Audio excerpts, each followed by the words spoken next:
L'impression que j'ai par rapport au nouveau gouvernement, c'est vraiment une impression de... C'est-à-dire un sentiment de joie d'abord. Un sentiment de joie, mais aussi un sentiment de remerciement à ces choix qu'a effectué notre cher président, le respectueux Tshisekedi Tshilombo, par le fait qu'il a donné confiance aux enfants de la province du Nord Kivu. Au-delà de ça, nous remercions aussi la première ministre pour le travail qui n'était pas facile, que le fait de faire le choix, de ces choix-là, de notre équipe qui a eu la confiance de la grande hiérarchie, de la haute hiérarchie du pays, nous disons grand merci. Mais l'impression que j'ai, c'est au-delà de tout, je crois que nous avons eu la chance d'avoir au moins quatre ministres. Si je ne m'abuse pas, trois ministres, des ministères aussi clairs, tels que le ministère de l'Intérieur, qui a été donné par notre fils digne de la province du Nord Kivu, un grand notable, le respectueux Chabani Loko Jacquemain, ministre de l'Intérieur, et ça nous disons grand merci au président par le fait qu'on était déjà frustrés. Hein? On était déjà frustrés en tant que fils de la province du Nord Kivu, plus précisément en territoire de Massissi. Mais vu qu'il a un peu... c'est maintenant qu'on est en train de prendre encore le souffle.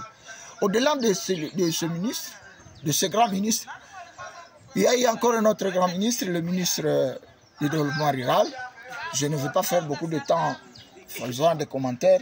Il y a le ministre Julien Paluku, il y a le ministre aussi Ndeze.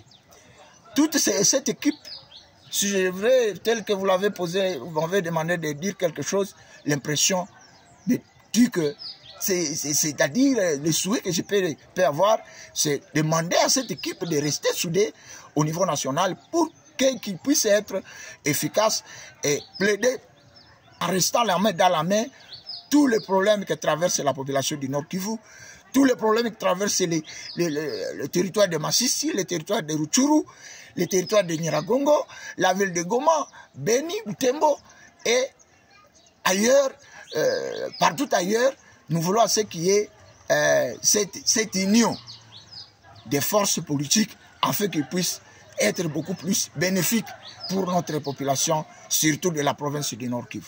C'est la misère, ce sont toujours des deuils, des souffrances, sans raison, des famines, des maladies, des tueries, des violences. Et tout ça, c'est une frustration. Et nous, en tant que dynamique des jeunes, leaders pour la paix, nous avons dit que non, nous devons lancer un appel, nous devons lancer un message de remerciement, un message de reconnaissance pour le grand travail qu'a fait notre cher président qui a compté sur les enfants dignes de la province. Qui, à travers cette équipe, nous espérons qu'ils vont faire leur plus mieux afin qu'il y ait un changement, une amélioration, des solutions. Et à travers ça, ça va donner encore l'espoir à la population d'aller de l'avant. Quels sont les défis? Les défis, je ne sais pas, c'est les défis de ministres ou les défis de la population? De la population, que vous attendez que les ministres répondent? Le grand défi, s'ils ne parviennent pas à trouver des solutions au retour effectif de la population dans leur village respectif. Parce que notre souhait, notre souci, nous voulons c'est que la population retourne dans leurs villages respectifs afin qu'ils puissent vivre comme il était dans la vie traditionnelle, c'est-à-dire dans l'ancien temps.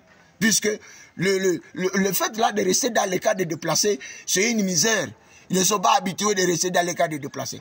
Mais si le ministère, beaucoup plus de l'intérieur, puisse veiller au retour de la population dans leurs villages respectifs, je crois que ça serait une bonne chose, ça serait une solution, ça serait une réponse qu'attendent la population qui souffre dans les camps de Boulengo, de Bouchagala, le cas de Samsam, de Kanyaruchinya et partout ailleurs.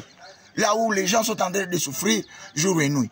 S'ils retournent dans leurs villages respectifs, ils seront joyeux et ça va permettre à ceux qui puissent donner des réponses à leur misère que traverse cette chère population là où ils sont.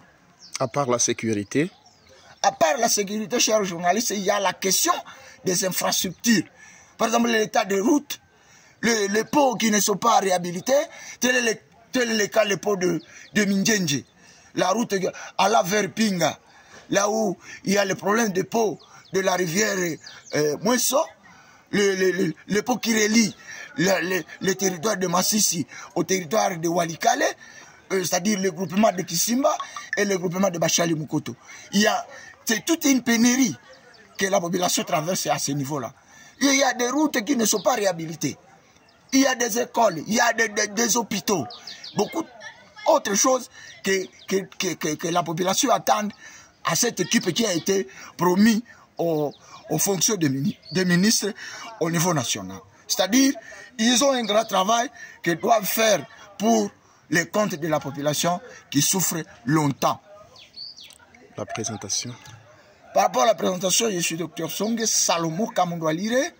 Je suis coordinateur de la dynamique des jeunes leaders pour la paix et le développement territoire de Massissi comme siège social. Merci beaucoup. Merci, chers journalistes.